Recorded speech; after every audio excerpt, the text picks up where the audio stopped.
سب سے پہلے آپ تمام لوگوں کو اگرچہ 3 ہفتہ 4 ہفتہ لیٹ نہیں صحیح عید مبارک ہو. اللہ تبارک و تعالی آپ کی عبادات روزے اور تراویح کو قبول فرمائے.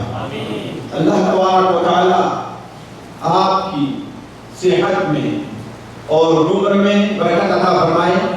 اللہ تعالی متعدد بار صحت و عافیت کے ساتھ آپ کو رمضان تک پہنچائے اور صحت و عافیت ہی کے ساتھ آپ سے رمضان کو رخصت ہونے کی توفیق دے.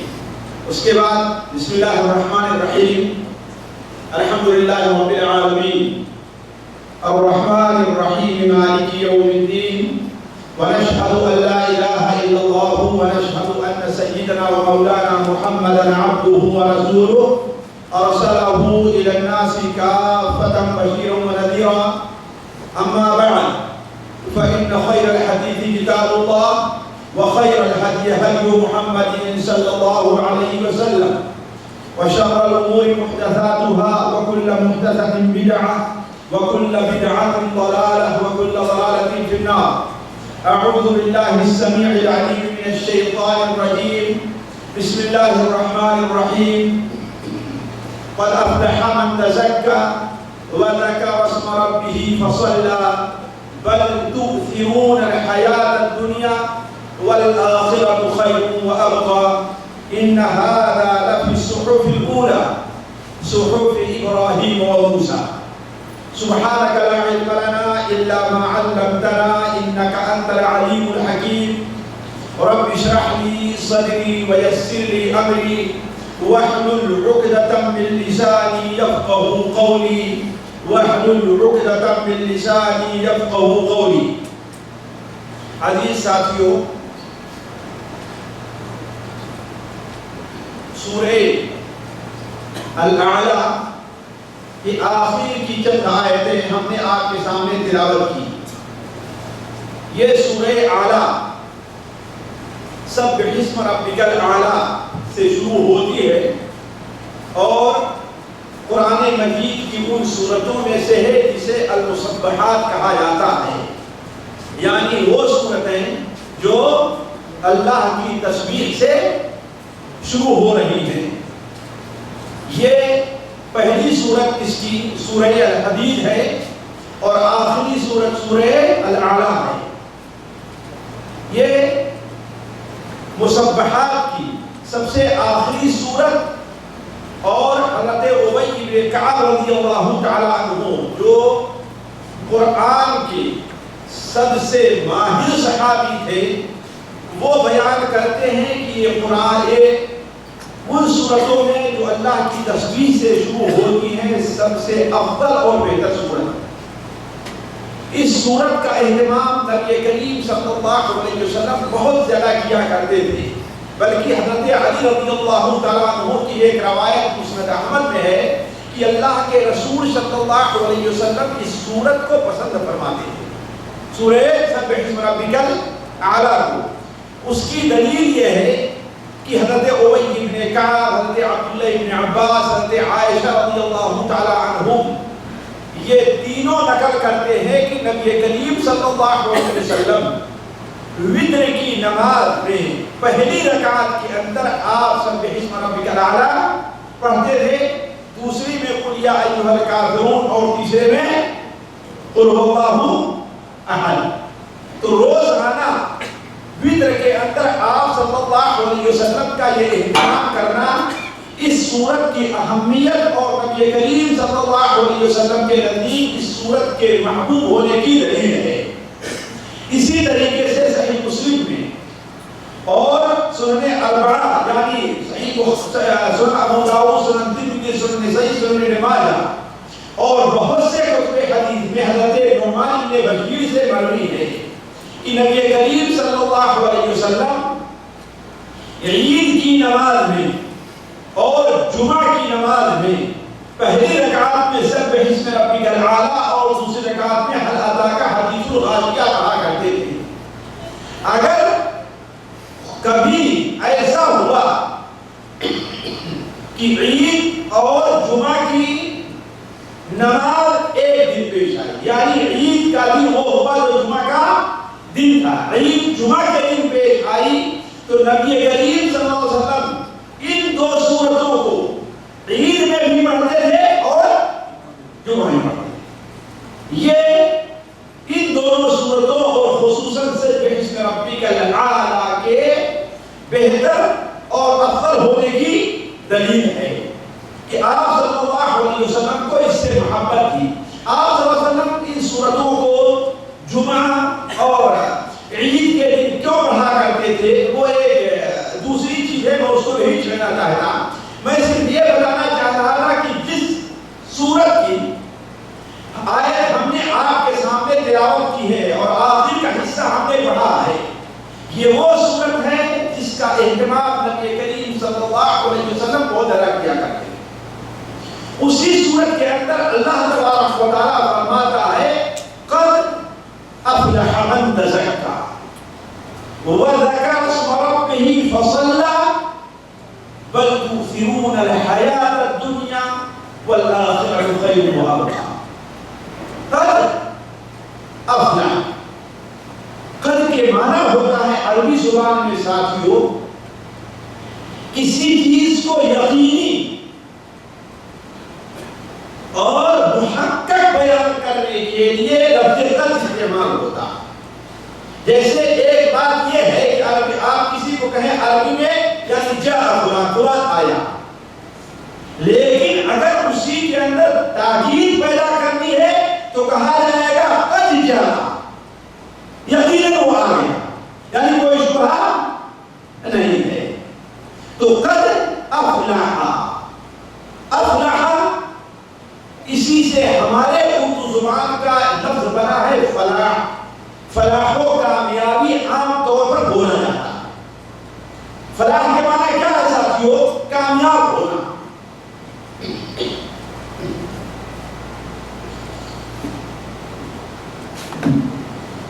فلاح کے معنی کامیاب ہونا۔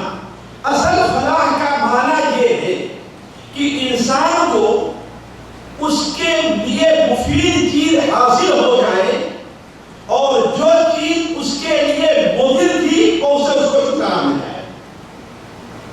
مثال کے طور پر آپ کوئی چیز کھائیں جو آپ کے لیے مفید ہے تو آپ اس چیز کے کھانے میں حاصل کرنے میں کامیاب کب ہوں گے؟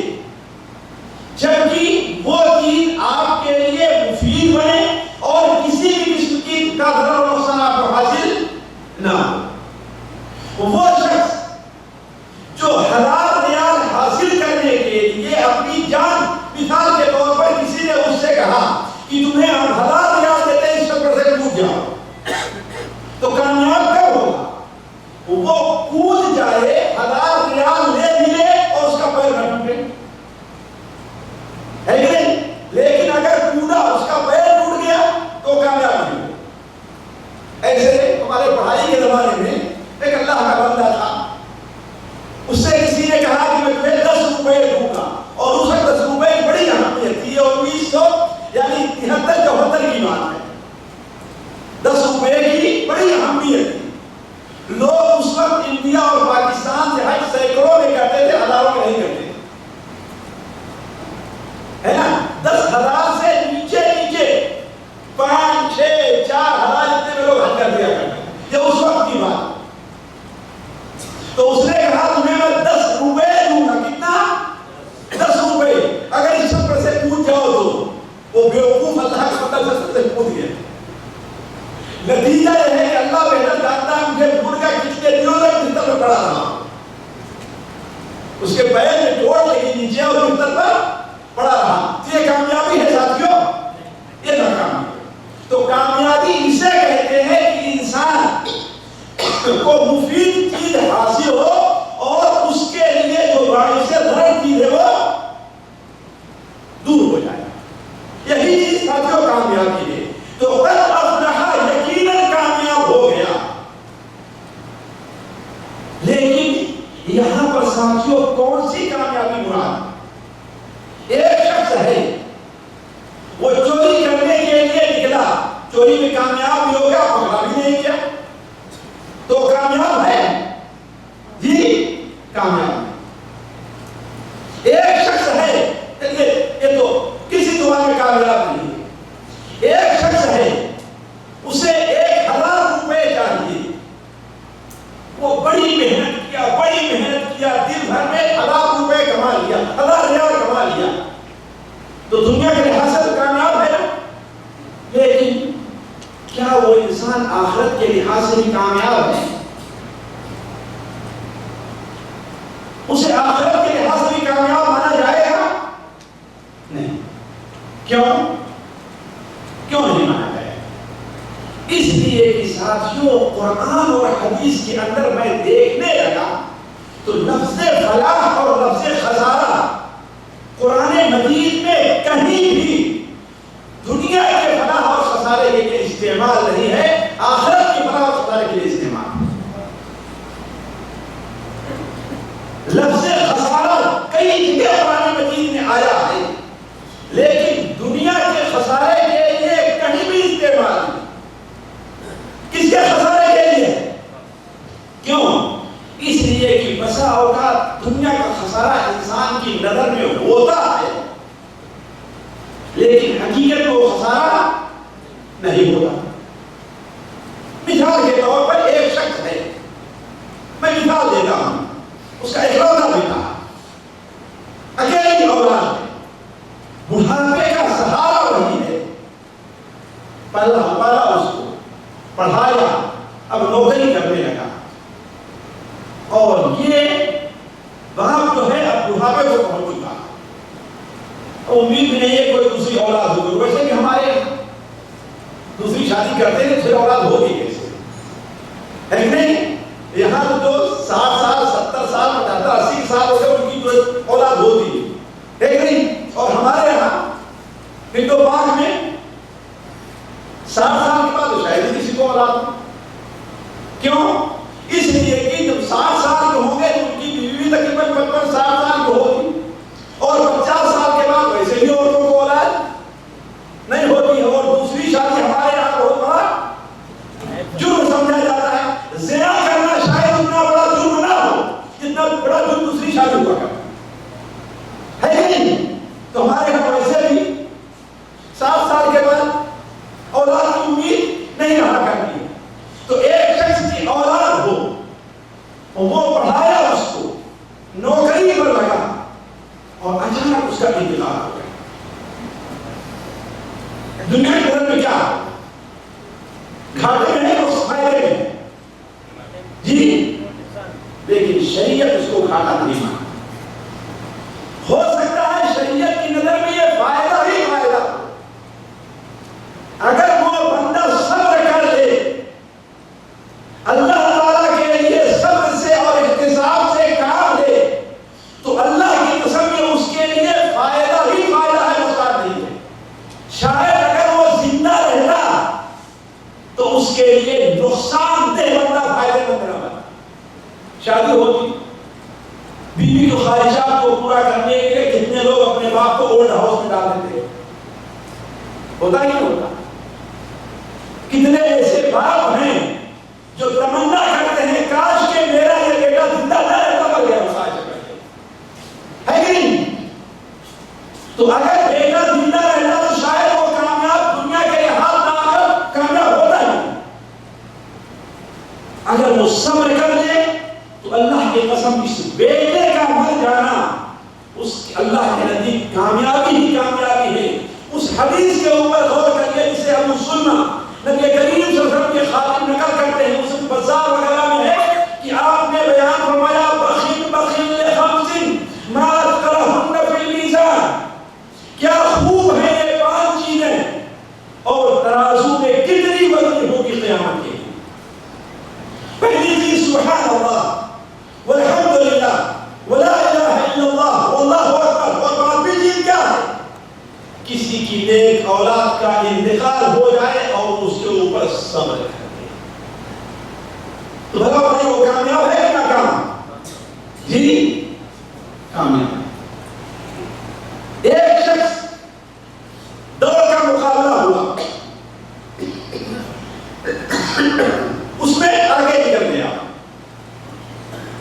ایسے لیکن جمعہ کے دن مسجد میں سب سے آخر میں آیا ہے تو وہ کامیاب ہے ناکام ہے؟ دنیا کی نظر میں کامیاب ہے نا، لیکن آخرت کی نظر میں ناکام۔ اسی لیے امام ذہبی رحمہ اللہ، ابو مسلم خولانی رحمہ اللہ جو بڑے تابعی ہیں، ان کے تذکرے میں لکھتے ہیں کہ ایک بار لوگ بات کرتے رہے کہ آج فلاں آدمی گھوڑ دوڑ میں آگے بڑھ گیا، فلاں آدمی آگے بڑھ گیا۔ ان لوگوں نے کہا کہ تم جھوٹ کہتے ہو، سب سے آگے بڑھنے والا آج میں ہوں۔ لوگوں نے کہا کہ آپ کیسے ہیں، آپ نے گھوڑا دوڑایا نہ دیکھ کے آپ سے آگے بڑھنے والے کو؟ کہا اس لیے کہ میں اپنے گھر سے نکلا اور مسجد میں پہنچنے والا سب سے پہلا میں انسان، تو سب سے آگے کون رہا؟ جی، تو کہنے کا مطلب یہ ہے کہ شریعت کی نظر میں اصل کامیابی یہ نہیں ہے کہ انسان دنیا میں کامیاب ہوگا۔ اسی لیے اس آیت میں دنیا کی کامیابی مراد نہیں ہے۔ شریعت کی نظر میں اصل کامیابی کیا ہے ساتھیوں؟ انسان آخرت میں کامیاب ہو جائے، جیسا کہ سورہ آل عمران میں اللہ تعالیٰ ارشاد فرماتا ہے فَمَنْ زُحْزِحَ عَنِ النَّارِ وَأُدْخِلَ الْجَنَّةَ فَقَدْ فَازَ، جسے جہنم سے دور کر دیا گیا اور جنت میں داخل کر دیا گیا، فَقَدْ فَازَ، وہی انسان کامیاب ہو گیا۔ لیکن وہ دنیا میں کبھی بھی میدان نہیں ہارا، وہ تجارت میں کبھی بھی گھاٹا نہیں کھایا، وہ زندگی میں کبھی بھی بیمار نہیں ہوا، زندگی میں اسے عزت ملی ہے۔ لیکن آخرت میں اگر اسے جنت نہیں ملتی تو وہ انسان کامیاب ہے کہ ناکام ہے؟ جی، تو قد افلح، وہ انسان اس میں نہیں۔ امام بخاری رحمہ اللہ، امام مسلم رحمہ اللہ صحیح بخاری اور صحیح مسلم میں نقل کرتے ہیں، حضرت انس بن مالک بیان کرتے ہیں کہ ان کے ماموں حرام بن ملحان، کیا نام تھا؟ حرام بن ملحان، بیر معونہ کے موقع پر جو حادثہ پیش آیا تھا غزوہ احد کے بعد، نبی کریم صلی اللہ علیہ وسلم نے انہیں نجد کے علاقے میں کچھ دعوت و تبلیغ کے بعد لوگوں کے مقابلے میں دعوت و تبلیغ کے لیے بھیجا۔ قصہ بڑا لمبا ہے، سارا قصہ نہیں بیان کرنا۔ تو جب وہ لوگ وہاں پر پہنچے تو دیکھا کہ حالات جو بتا رہے ہیں ایسے نہیں ہیں کہ لوگ ہمارا ساتھ دیں گے۔ لوگوں کی نظریں، لوگوں کے اشارے کنائے کچھ اور ہی ثبوت دے رہے ہیں۔ لہذا انہوں نے اپنے ساتھیوں کو ایک جگہ اکٹھا کیا، اپنے 3 ساتھی تیار کیے اور ان کو لے کر کے اس کے سردار کے پاس، عامر جو تھا اس کے پاس جاتے،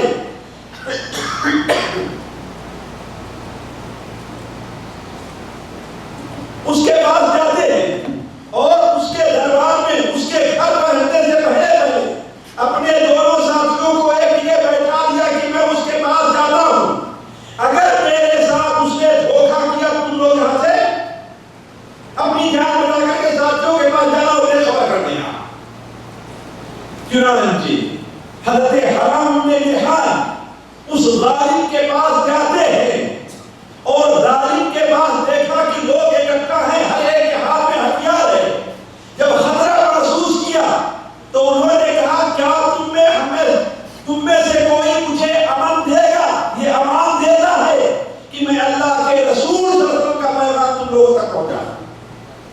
دیکھیے، یہ پرواہ نہیں ہے کہ ہماری جان جائے گی کہ نہیں رہے گی، پرواہ کس چیز کی ہے؟ کہیں ایسا نہ ہو کہ میرے اوپر حملہ ہو جائے، مجھے مار ڈالا جائے اور میں نبی کریم صلی اللہ علیہ وسلم کا پیغام لوگوں تک نہ پہنچا۔ چنانچہ ان لوگوں نے کہا کہ ہاں پہنچاؤ، کیا پہنچانا ہے؟ وہ نبی کریم صلی اللہ علیہ وسلم کا پیغام پہنچا رہے تھے کہ ظالم امیر ان کے رئیس نے ایک شخص کو اشارہ کیا، اس نے پیچھے سے آ کر کے جو خنجر مارا ہے ان کے پیٹھ کے اوپر،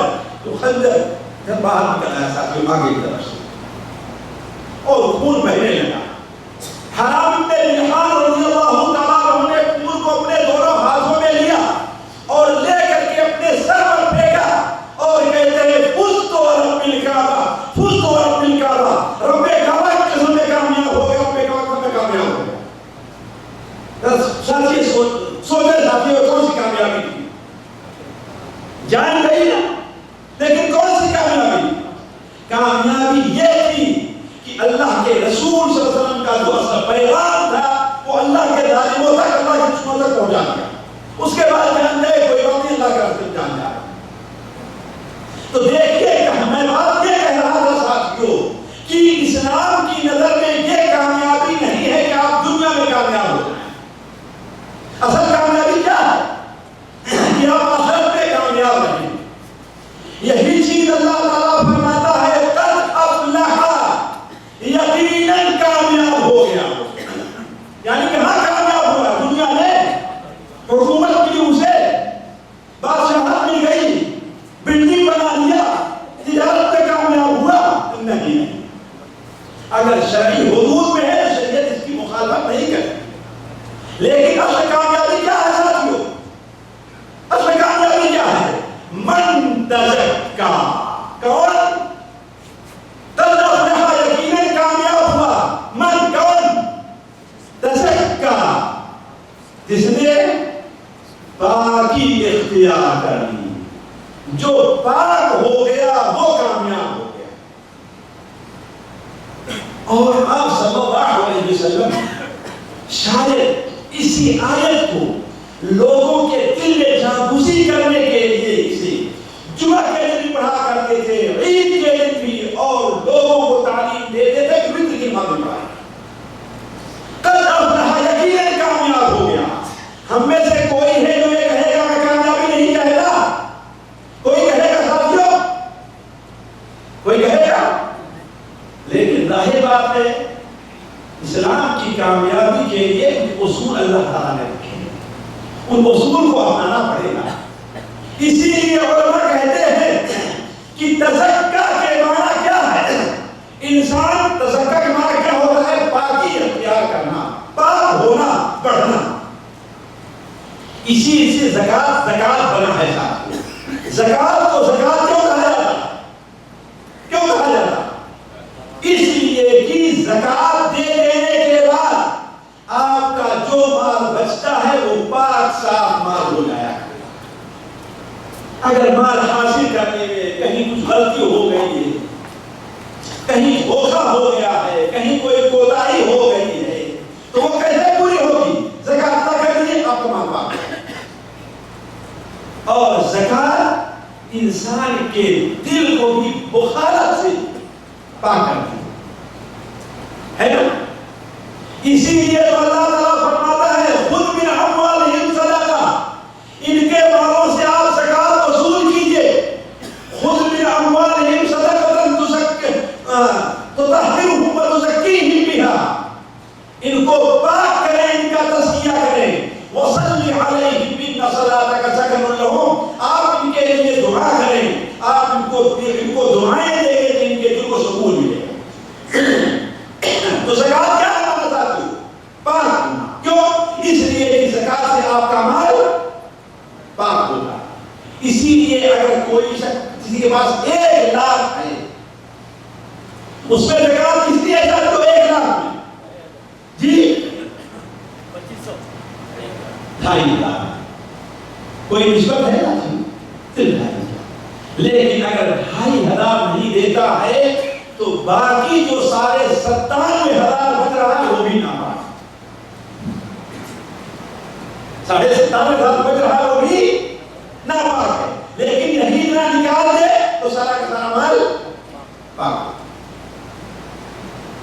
تو قد افلح من تزکا، یقیناً کامیاب ہو گیا وہ انسان جس نے پاکی اختیار کی.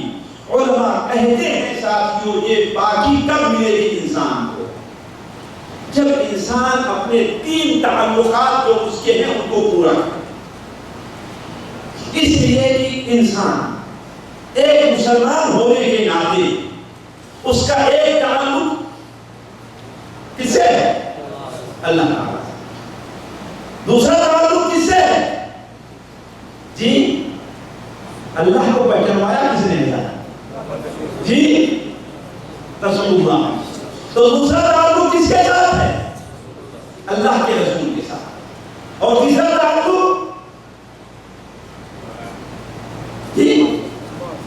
تیسرا تعلق بندوں کا ایک دوسرے کے ساتھ ہے بھائی.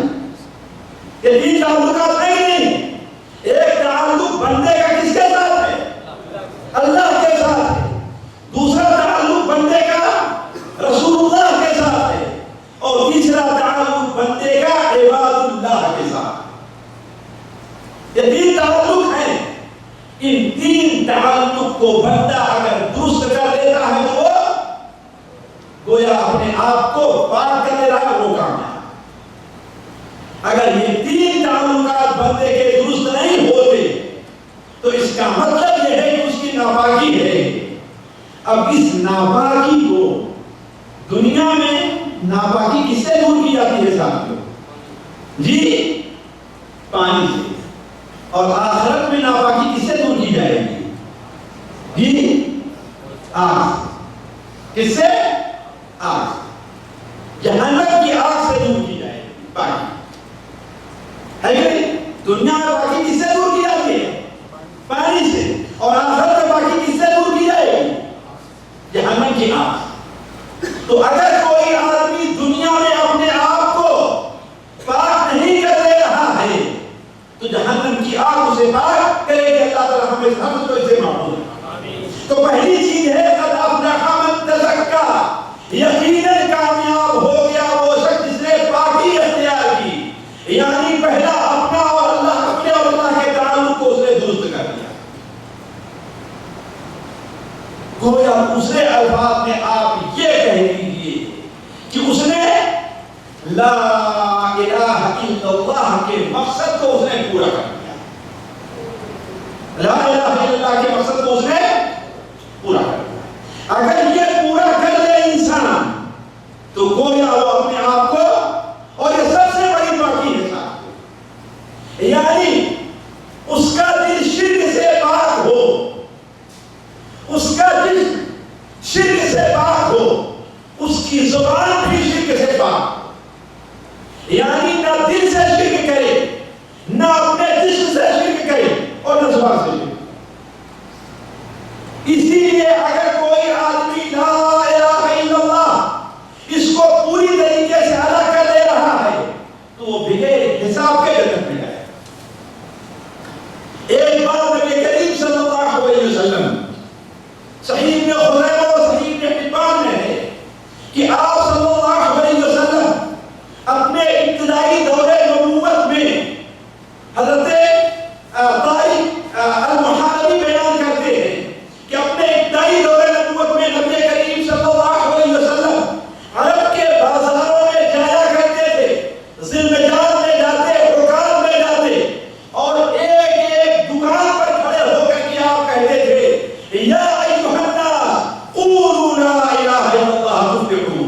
اے لوگوں اگر فلاح چاہتے ہو، کامیابی چاہتے ہو تو لا الہ الا اللہ کہو تم کامیاب ہوگا.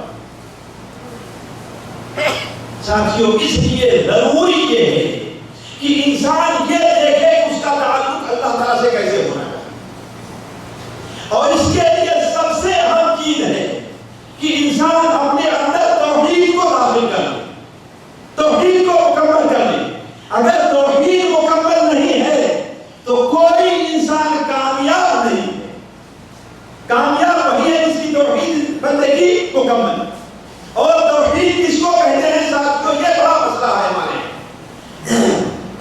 کتنے لوگ ہیں توحید کا نام جانتے ہیں، اس کا نام اس کا مفہوم نہیں جانتے. میں بار بار اپنے ساتھیوں سے یہ بات کہتا ہوں، آپ سے بھی یہ بات کہی ہوگی کہ اللہ تبارک و تعالیٰ کو اس کی ذات میں، اللہ تعالیٰ کو اس کی صفات میں، اللہ تعالیٰ کو اس کے حقوق میں، اور اللہ تعالیٰ کو اس کے کاموں میں اکیلے مان لینے کا نام کیا ہے؟ توحید. یہ چار چیزیں ہیں ساتھ. اللہ تعالیٰ کو اس کی ذات میں، اللہ تعالیٰ کو اس کی صفات میں، اللہ تعالیٰ کو اس کے حقوق میں، اللہ تبارک و تعالیٰ کو اس کے کام میں اکیلا تسلیم کر دینے کا نام کیا ہے؟ توحید. اللہ تعالیٰ کو اس کی ذات میں اکیلے کیسے مانا جائے؟ اللہ تعالیٰ اکیلا. نہ اس کا کوئی بھائی، نہ اس کا کوئی ساجی، نہ اس کا کوئی بیٹا، نہ اس کی کوئی بیوی، نہ اس کا کوئی باپ۔ لم یلد ولم یولد، قل هو اللہ احد، آپ کہیے کہ وہ اللہ اکیلا ہے۔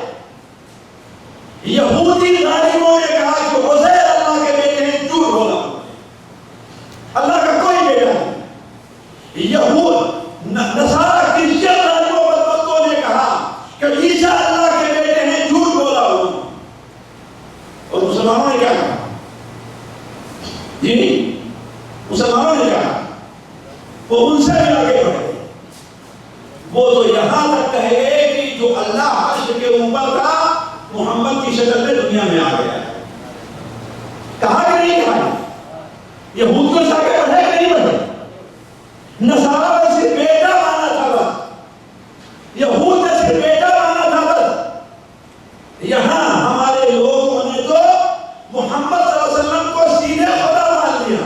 وہی جو مستقبل عرش کا خدا ہو کر ادھر پڑا ہے مدینے میں مصطفیٰ، کسی ہندو کا شعر نہیں ہے، کسی کرسچن کا نہیں ہے، ایک مسلمان ہی کہنے والے شعر۔ اس سے اپنے آپ کو پاک کیا جائے کہ اللہ تعالیٰ اپنی ذات میں کیا ہے؟ اکیلا ہے۔ قل هو اللہ احد اللہ الصمد لم یلد ولم یولد، اکیلا ہے، ولم یکن لہ کفوا احد، اس کا مثیل کوئی دوسرا نہیں، کوئی بھی ذات اس کا ہمسر نہیں ہے ساتھ۔ تو اللہ کو اس کی ذات میں اکیلا مانا جائے، اللہ تعالیٰ کو اس کی صفات میں اکیلا مانا جائے۔ اللہ کی صفت کیا ہوگا؟ جی اللہ کی صفت کیا ہے؟ ایک صفت اللہ تعالیٰ کی ہے عالم الغیب والشہادہ، غیب کی باتیں بھی جانتا ہے اور حاضر باتیں ساری اس کے سامنے ایک ہے، ساری باتیں اس کے سامنے ایک۔ اس کے سامنے جس طریقے سے ہمارے سامنے ایک گھڑی واضح ہے، اس سے کہیں زیادہ واضح اس کے سامنے سات سمندر کی تہہ جو چیزیں وہ واضح ہے، کوئی مقابلہ ہی نہیں ہمارا اس کا۔ اگر ہم کسی کے بارے میں یہ مانتے ہیں کہ ہاں عالم الغیب والشہادہ وہ بھی ہے اللہ کی عطا کرنے ہی کی وجہ سے، تو یہ چیز شرک ہے۔ اللہ تعالیٰ فرماتا ہے کہ وَعِندَهُ مَفَاتِحُ الْغَیْبِ، غیب کی کنجی کس کے پاس ہے؟ اس کے پاس ہے۔ اور ہمارے نبی کی زبانی کہلایا قُلْ لَا أَعْلَمُ الْغَیْبَ، آپ لوگوں سے کہہ لیجئے میں غیب کی بات نہیں جانتا۔ پھر بھی لوگ کہتے ہیں کہ اللہ کے غیب کی بات جانتے ہیں۔ مدعی سست اور گواہ چست، مدعی سست اور گواہ چست۔ اللہ کے رسول کیا فرما رہے ہیں؟ میں غیب نہیں جانتا۔ اگر غیب جانتا تو مجھے کوئی پریشانی اور تکلیف لاحق نہ ہو۔ ہمارے 70 صحابی پیارے ہمارے جانثار احد کے میدان میں شہید نہ کرتے۔ میری پیاری بیوی جتنی محبت اللہ کے رسول صلی اللہ علیہ وسلم کسی اور سے نہیں، ان کے اوپر زنا کی تہمت نہ لگائی، اور 1 مہینے تک ہمارا گھر پریشانیوں کا اڈا نہ بنا رہے۔ اگر میں نہیں جانتا لو كنت عالم الغیب لاخترت من الخیر، اگر میں غیب جانتا تو بہت خیر جمع کرتا۔ اسی لیے ساتھیوں علماء یہ کہتے ہیں کہ جو شخص اللہ کے رسول صلی اللہ علیہ وسلم کو عالم الغیب مانتا ہے وہ کفر کر رہا ہوگا سے خارج۔ تو اللہ تعالیٰ اپنی صفات میں کیا ہے؟ اکیلا۔ جتنی صفتیں اللہ تعالیٰ کے دور اور نزدیک کو دیکھنے والا کون ہے؟ اللہ۔ ہماری مثال کیا ہے؟ ہم اتنی ہی دور دیکھ لیں گے۔ دور اور نزدیک کی سننے والا کون ہے؟ ہم اتنی ہی دور تک سن سکیں گے جہاں ہماری یا جہاں کے لیے ہم آلہ لگائیں گے تو ہے کہ نہیں؟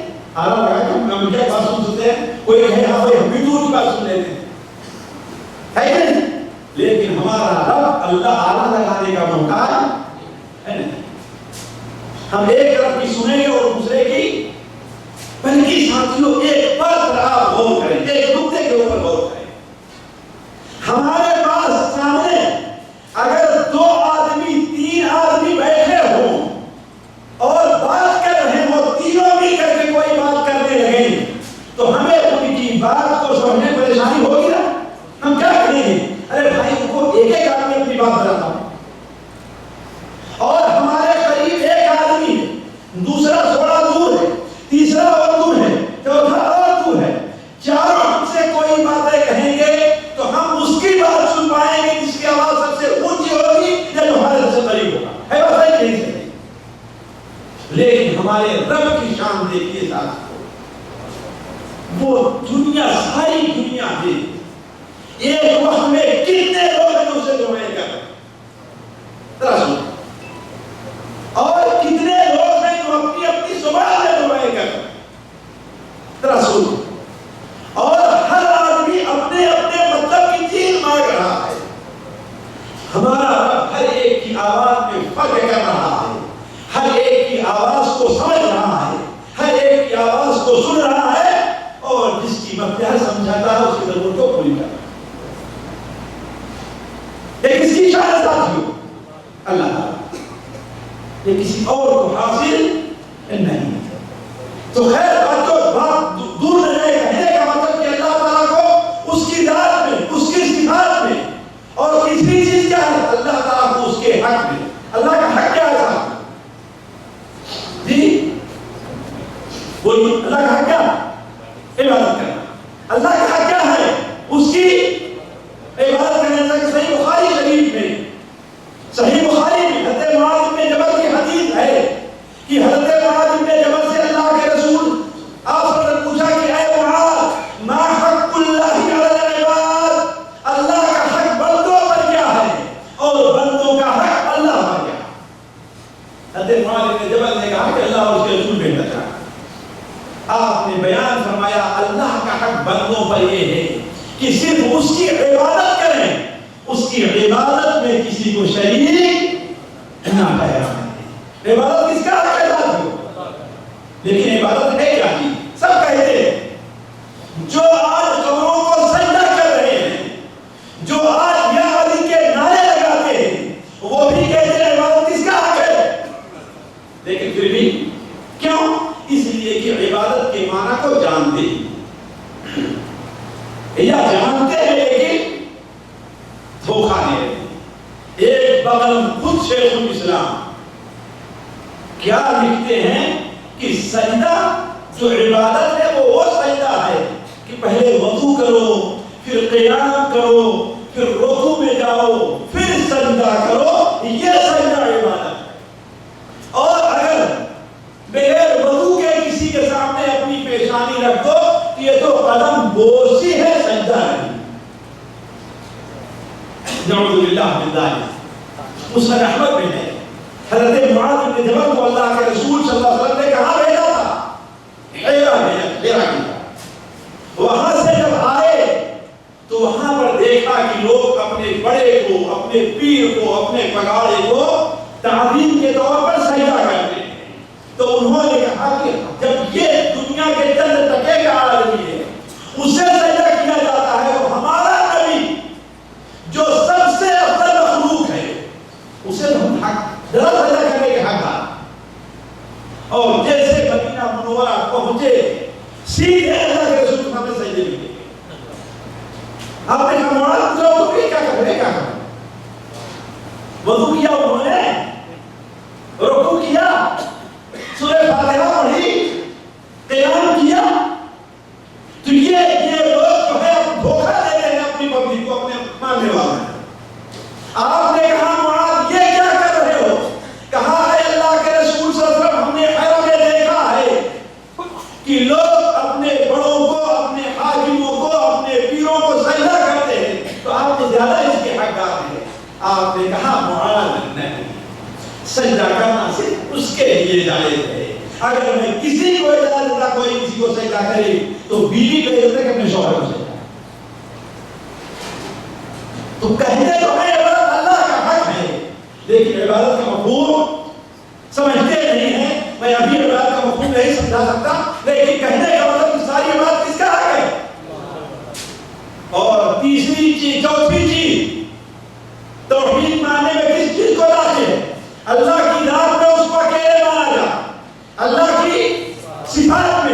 اللہ کے حقوق میں، اور جو بھی چیز بھول گئے تھے کہ میرا وہ چیز رہا ہوں کچھ رہن گئے ہمارے وقت ذرا غور سے سنیں جی، جو بھی چیز کیا ہے؟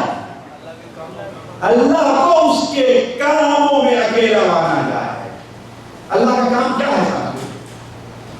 بس عرش کے اوپر بیٹھے رہنا، جیسے ایک حاکم میں بیٹھے رہنا، سارے دوسرے لوگوں کو کام کر رہے ہیں اس کو وزیر کو، یہی کام اللہ تعالیٰ کا نہیں۔ الا لہ الخلق والامر، پیدا کس نے کیا اور حکم بھی اس دنیا میں کس کا چلے گا؟ اللہ۔ اسی لیے اللہ تعالیٰ کا کام یہ ہے کہ وہ ساری دنیا کا رب، کیا ہے وہ؟ ساری دنیا کا رب ہے۔ رب کا معنی کیا؟ جی بس رب کا معنی کیا بتا چکا ہوں، یہ پچھلا سبق دوہرا رہا ہوں آپ کے سامنے ساتھ۔ رب کا معنی کیا؟ عربی زبان میں قرآن مجید میں جہاں رب استعمال ہوا ہے، آج سے 1300 سال پہلے جو مفسر گزرے ہیں وہ لکھتے ہیں کہ رب کے معنی میں 3 چیزیں ڈالیں۔ کتنی چیزیں؟ 3 چیزیں۔ رب کا معنی خالق ہونا ہے، رب کا دوسرا معنی مالک ہونا ہے، اور رب کا تیسرا معنی متصرف ہونا ہے۔ کتنا معنی بنایا گیا رب کا؟ اسی لیے قرآن مجید کی سب سے پہلی آیت اس سے شروع ہوتی ہے، الحمدللہ رب العالمین۔ تعریف ہے اس ذات کی جس نے جہاں بنایا۔ ساری دنیا کا خالق کون ہے؟ ساری دنیا کا مالک کون ہے؟ اور ساری دنیا کا نظام کون چلا رہا ہے؟ اللہ۔ اگر آپ مانتے ہیں کہ ہاں بھائی پیدا تو اللہ تعالیٰ نے کیا ہے، لیکن حکومت کس کو دے دی ہے؟ شیخ عبد القادر جیلانی کو۔ جیسے پڑھتے ہیں ایک شعر نا، بلاد اللہ ملکی تحت حکمی سے ہے یہ ظاہر، بلاد اللہ ملکی تحت حکمی سے ہے یہ ظاہر، کہ عالم میں ہر ایک شے پر ہے قبضہ ہوتے عالم کا۔ نعوذ باللہ من ذلک۔ یہ تو وہ شرک ہے کہ مکہ کے مشرکین نے بھی کیا۔ وَلَئِن سَأَلْتَهُمْ مَنْ بِيَدِهِ مَلَكُوتُ كُلِّ شَيْءٍ، اگر آپ ان سے پوچھیں کہ زمین اور آسمان کی بات اور کس کے ہاتھ میں ہے، وَهُوَ يُجِيرُ وَلَا يُجَارُ عَلَيْهِ، وہ جس کو پکڑ لیتا ہے کوئی چھوڑ نہیں سکتا، اور جس کو چھوڑ لیتا ہے کوئی پکڑ نہیں سکتا۔ تو سَيَقُولُونَ اللَّهُ، وہ کیا کہیں گے؟ اللہ۔ یہ مکے کے مشرکین کہتے تھے، اور آج کے ہمارا بدبخت مسلمان کہتا ہے کہ بلاد اللہ ملکی سارا تحت حکمی سے ہے یہ ظاہر، کہ اللہ تعالیٰ کا یہ جو ملک ہے وہ میرے قبضے تصرف میں ہے۔ نعوذ باللہ من ذلک۔ تو کہنے کا مطلب یہ ہے کہ اللہ تعالیٰ کا کام کیا ہے؟ پیدا کرنا کس کا کام ہے؟ حکومت کرنا کس کا کام ہے؟ مالک ہونا کس کا کام ہے؟ یہ تینوں چیزیں اگر ہم مانتے ہیں اللہ کے اندر، تب تو ہم نے اللہ تعالیٰ کو رب مانا ہے ورنہ رب نہیں مانا۔ اللہ تعالیٰ آسمانوں کا پیدا کرنے والا ہے، زمین کا پیدا کرنے والا، آسمانوں کا مالک ہے اور زمین کا مالک ہے۔ بلکہ ساتھیوں میں کہتا ہوں کہ یہ دیکھیے، یہ پیپر کا اتنا بڑا ٹکڑا ہے جتنے ہمارے بھائی کو دکھائی نہیں دے رہا ہو، ہے بس صحیح نہیں صحیح؟ اس پیپر کے 1,00,000 حصے ٹکڑے کر دیجیے آپ، 1,00,000 ٹکڑے، 1000 ٹکڑے نہیں، 1,00,000 ٹکڑے کیجیے تو کتنا بڑا ٹکڑا ہو جائے گا ساتھیوں؟ وہ کم سے کم اپنی آنکھوں سے دیکھ نہیں سکتے۔ اس کو کب دیکھیں گے آپ؟ صبح نکل رہا ہوں اور دھوپ آہستہ سے کہیں سے سوراخ سے آپ کے کمرے میں آ رہی ہو تو اس دھوپ میں کچھ اڑتے ہوئے تنکے دکھائی دے گا۔ اگر آپ پاس سے پکڑنے جائیں گے آپ کے ہاتھوں کو دکھائی دے گا۔ ایسا ہوتا ہی نہیں ہوگا۔ یہی ہے ذرہ، اس زمین کی اتنے بڑے ذرے کا مالک بھی کوئی نہیں، نہ کوئی فرشتہ ہے، نہ کوئی نبی ہے، نہ کوئی ولی۔ اللہ کی قسم اگر کوئی ایک ذرے کا مالک کی زمین پر کسی کو مانتا ہے تو مسلمان نہیں ہے۔ الحمدللہ رب العالمین، الا لہ الخلق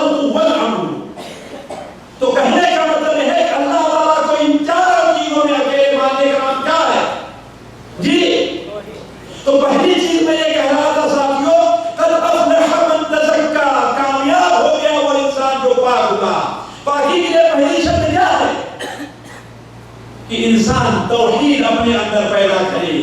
اسی لیے صحیح مسلم شریف میں، صحیح ابن خزیمہ میں حضرت انس بن مالک سے روایت ہے کہ ایک بار ہم لوگ نبی کریم صلی اللہ علیہ وسلم کے ساتھ کہیں جا رہے تھے. آپ صلی اللہ علیہ وسلم ایک جگہ ٹھہرے ہوئے تھے. تھوڑی دیر میں کیا سنتے ہیں کہ ایک طرف سے اللہ اکبر کی آواز آ رہی ہے. ایک بندہ کھڑے ہو کر کہتا اللہ اکبر اللہ اکبر. آپ نے کہا کہ علی الفطرہ، یہ بندہ فطرت کے اوپر. کیوں؟ انسان کی فطرت یہ کہتی ہے کہ اللہ سب سے بڑا ہے کہ نہیں؟ اسی لیے ساتھیوں ہم دیہاتی ہیں، ہمارے پڑوس میں ہندو رہتے ہیں. اگر کسی ہندو کے اوپر بھی کوئی مصیبت آئے تو وہ کیا کہتا ہے؟ ارے بھائی اوپر والا ہے جو کچھ کرتا ہے سب کچھ کرتا ہے. لیکن ہمارا مسلمان کیا کہتا ہے کہ اللہ تعالیٰ ہر جگہ موجود ہے. وہ ہندو بھی کہہ رہا ہے کہ اللہ سب سے اوپر. کیا کہتا ہے؟ اوپر والا جو چاہتا ہے کرتا. تو اللہ اکبر، اللہ کیا ہے؟ سب سے بڑا ہے. اس کی زبان سے نکلا تو آپ نے کیا کہا؟ علی الفطرہ، یہ فطرت کے اوپر باقی ہے. پھر اس کے بعد کہتا اشہد ان لا الہ الا اللہ. تو آپ نے کہا کہ وہ شخص جہنم سے بری ہو گیا اور گویا جنت میں چلا گیا. صحابہ کرام بہت خوش ہوئے. ہر صحابی دوڑا کہ جا کر کے اس کو بتا دے کہ تیرے لیے خوشخبری ہے کہ اللہ کا رسول تجھے جنتی کہا. صحابی کہتے ہیں ہم لوگ بھاگ کر کے گئے تو جا کر کے دیکھتے ہیں کہ ایک بکری کا چرواہا ہے. ساتھیوں کتنا خوش نصیب ہے وہ. ہم بکری کی چرواہا نہیں بننا چاہتے ہے کہ نہیں؟ چاہیں کہ بننا. اگر کسی کبھی اسے اٹھا کر کے بکری چرانے کے لیے کہہ دے تو کیا اس سے کام نہیں ہوگا. بکری چرنا ہوتا تو ہم اپنے گھر میں بکری چرائیں تو ہم اپنے کیا چرائیں ہے کہ نہیں. لیکن ساتھیوں یہاں دنیا کے کام سے کچھ نہیں ہوتا ہے. اصل چیز کیا ہے؟ دل میں تیرے اندر توحید ہے کہ نہیں؟ دل میں توحید ہے کہ نہیں؟ تو اس کو اللہ کے رسول نے دیکھا نہیں، صحابہ نے دیکھا نہیں، لیکن جب اس نے اللہ اکبر فطرت کی بات کی اور پھر اس کے بعد کہا اشہد ان لا الہ الا اللہ، تو آپ نے کہا اس کا مطلب ہے کہ وہ بندہ مومن ہے، وہ جہنم سے بری ہو گیا اور جنت میں داخل ہو گیا. صحابہ کرام کہتے ہیں ہم بھاگ کر کے گئے اس کو بتانے کے لیے تو کیا دیکھتے ہیں کہ ایک اللہ کا بندہ ہے. نماز کا وقت جب ہو گیا تو اذان دے کر کے اللہ کے لیے نماز پڑھنا چاہتا ہے. تو ساتھیوں پہلی چیز قد افلح من تزکا، کامیاب ہو گیا وہ انسان جو جس نے پاکی اختیار کی. تو پہلی چیز کیا کرتا ہے ساتھیوں؟ اللہ کے ساتھ بندہ اپنے تعلق کو، اس کا عمل ظاہری ہے یا باطنی ہے، کس سے پاک ہونا چاہیے؟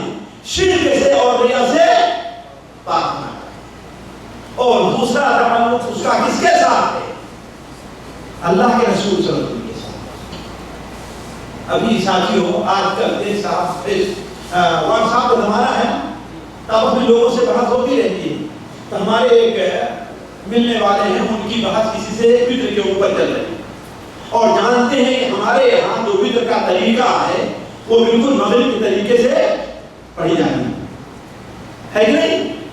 تو بحث کرتے ہوئے ہمارا جو ساتھی ہے اس سے انہوں نے کہا کہ ہم جو فطر کا طریقہ آپ بتا رہے ہیں وہ بھی حدیث میں اس کا انکار نہیں کرتے، ہم اس کا انکار نہیں کرتے ہیں، لیکن ہم اس پر عمل نہیں کریں گے، ہم اسی طریقے پر عمل کریں گے. کیوں بھائی؟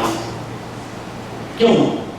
اسی لیے کہ ہمارے امام کا مسئلہ اس کے، ہمارے علماء کا فتویٰ اس کے، یہی وجہ ہوگی نا. کیوں کوئی جب تمہیں معلوم ہو گیا کہ یہ طریقہ بھی اللہ کے رسول کا طریقہ ہے تو کوئی اور بھی اللہ کے رسول سے بڑا ہوگا. ساتھیوں کوئی اور بڑا ہوگا. یہ چیز ہے اللہ کے رسول کے ساتھ اپنا تعلق جوڑا جائے کہ اصل مقتدا کس کو بنایا جائے؟ اللہ کے رسول. آپ کے مقابلے میں کسی کی کوئی بھی بات ہو، کوئی فتویٰ ہو، سارا کو رد کر دیا. آپ نے جہاں کھڑے ہونے کا حکم دیا وہاں کھڑے ہونا ہے، جہاں بیٹھنے کا حکم دیا وہاں پر بیٹھ جانا ہے. اسی لیے اللہ کے رسول صلی اللہ علیہ وسلم نے ظہر کی نماز کا وقت کیا بتایا ہے ساتھیوں؟ جی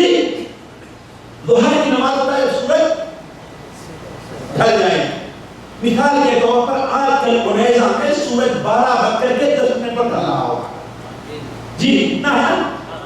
اگر کوئی آدمی 12:09 پر تکبیر تحریمہ کہتا ہے نماز پڑھتا ہے تو اس کی نماز بند ہو جائے اگر یہ ایک منٹ باقی ہے. کیوں؟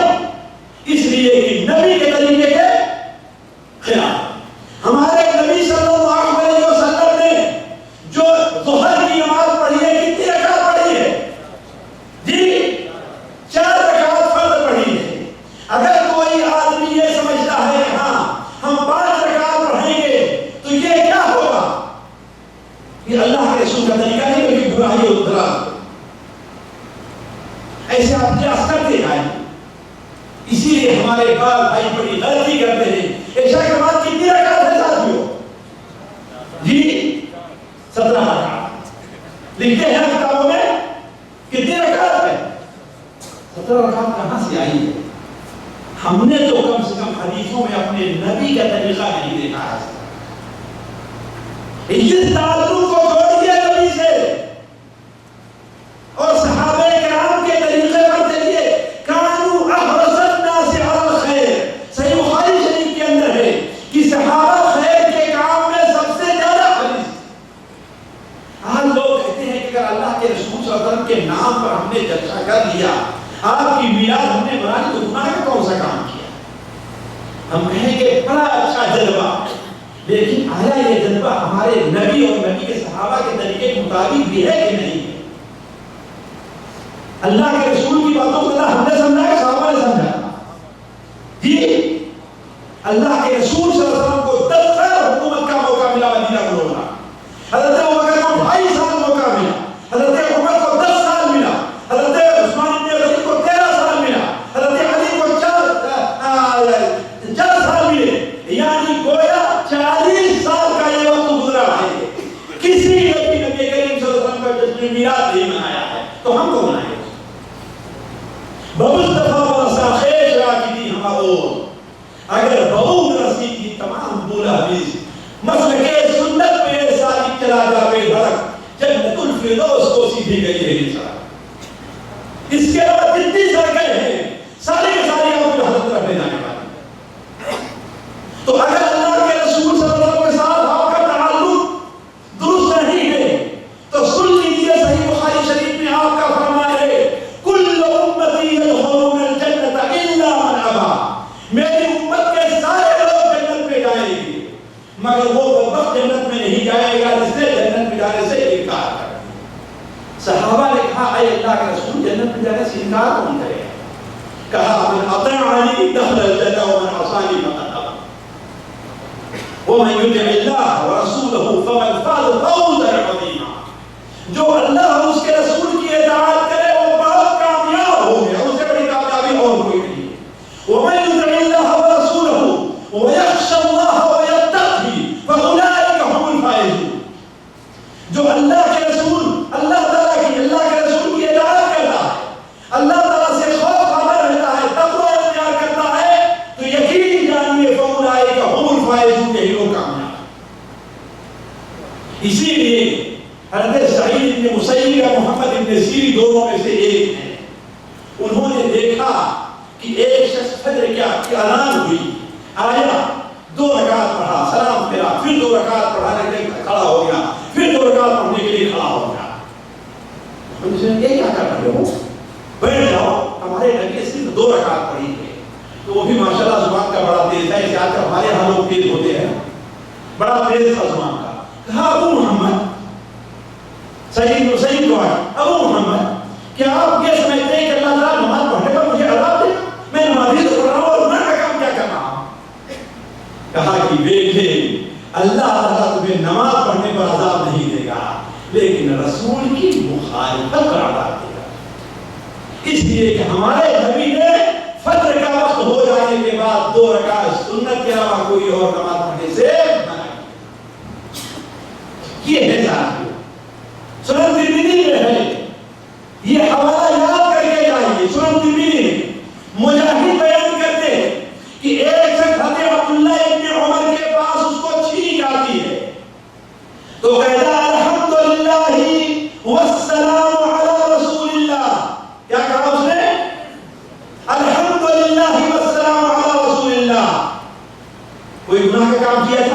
گالی دی تھی, چوری کیا تھا, کسی ماں بہن کو برا بھلا کہا تھا, اس نے کیا کہا؟ اللہ کے رسول کو درود دیا, سلام دیا, یہی تو ہے. ابن عمر نے کہا کیا کہہ رہے ہو تم؟ کہا ابو عبد الرحمن الحمدللہ والسلام علی رسول اللہ. کہا اللہ کے بندے ہم بھی والسلام علی رسول اللہ پڑھتے ہیں, اللہ کے رسول کو درود ہم بھی بھیجتے ہیں, لیکن اس جگہ ہمارے نبی نے صرف الحمدللہ رب العالمین ہی بتایا, اس سے آگے نہیں بتایا. اور آج لوگ اذان سے پہلے بھی درود پڑھنا شروع کر دیے, اذان کے بعد بھی درود پڑھنا شروع کر دیے, نماز کے بعد بھی درود پڑھنا شروع کر دیے. ایسا لگتا ہے کہ اللہ کے رسول سے محبت کرنے والے سارے یہی صحابہ کرام لوگ ہیں. اور آپ لوگ جانتے ہوں گے کہ آج سے 15-20 سال پہلے مسجدوں میں یہ بدعت نہیں پائی ہے, بس صحیح نہیں تھے, شاید کہیں پائی ہے, اور اللہ مسجد میں اجازت ہوتی. تو کہنے کا مطلب ساتھیوں بات لمبی ہے, اصل چیز یہ ہے کہ اللہ کے رسول صلی اللہ علیہ وسلم اپنے تعلقات کو انسان کیا کرے, درست کرے, پاکیزگی.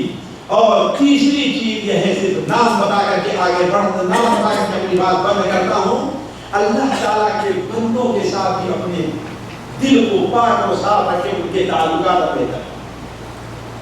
اگر اللہ کے کسی بندے کا بغض آپ کے دل میں ہے, حسد آپ کے دل میں ہے, کینہ آپ کے دل میں ہے, نفرت کسی بندے کی آپ اللہ کے بندے کی آپ کے دل میں ہے, تو یقین مان لیجیے جنت آپ کے لیے پھر نہیں ہے. یہ میں نہیں کہا, یہ کون کہہ رہا؟ نبی صلی اللہ علیہ وسلم کہتا ہے, میں نہیں کہا. اللہ تعالیٰ فرماتا ہے یوم لا ينفع مال ولا بنون الا من اتى الله بقلب سلیم وازلفت الجنة للمتقین غیر بعید هذا ما توعدون لكل اواب حفیظ من خشی الرحمن بالغیب وجاء بقلب منیب. قیامت کے دن نہ مال کام آئے گا, نہ اولاد کام آئے گی, وہی دل کام آئے گا جو سلیم ہوگا, منیب ہوگا, پاک صاف ہوگا. علماء کہتے ہیں سلیم دل وہی ہے, پاک دل وہی ہے جس میں نہ شرک پایا جائے اللہ تعالیٰ کی طرف سے, اللہ کے رسول کی اطاعت میں کسی کی شرکت نہ پائی جائے اس کے دل میں, اور اللہ تعالیٰ کی مخلوق کے بارے میں اس کا دل کیا ہونا چاہیے؟ صاف. تبھی تو ہمارے نبی صلی اللہ علیہ وسلم نے ارشاد فرمایا جس طریقے سے کسی بندے کے ناک اور منہ میں جہنم کا دھواں اور اللہ تعالیٰ کے راستے میں جو جہاد کے لیے نکلا ہے وہ گرد ہوئی ہے, تو اس کے ناک اور منہ میں آئے ہیں, دونوں اکٹھا نہیں ہو سکتے. جو اللہ تعالیٰ کے راستے میں گرد کو پیا ہے, برداشت کیا ہے, سوگا ہے, وہ جہنم کے دھوئے کو کبھی نہیں سوگا. اسی طریقے سے آپ نے بیان فرمایا کسی مومن کے دل میں, کسی بندے کے دل میں ایمان اور حسد دونوں ایک ساتھ نہیں جمع ہو سکتے.